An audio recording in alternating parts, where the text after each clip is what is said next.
Welcome 2030 Project Road Safety Campaign.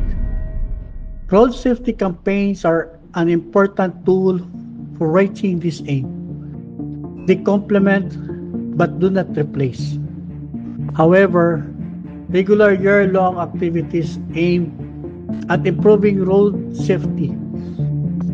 Safety campaigns directed at a specific target to design to change their behavior to the driver should follow the rules and regulations.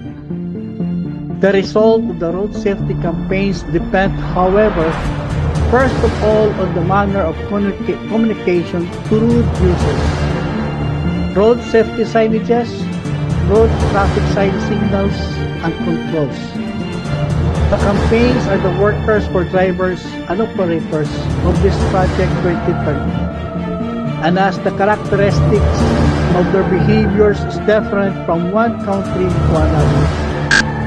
While most of the rules and regulations road safety are becoming uniform, in which is to comply traffic management plan in real formation program.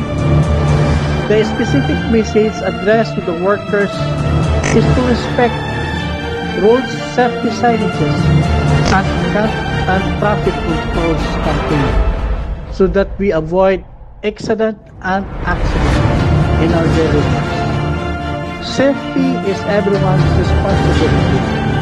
That's why you think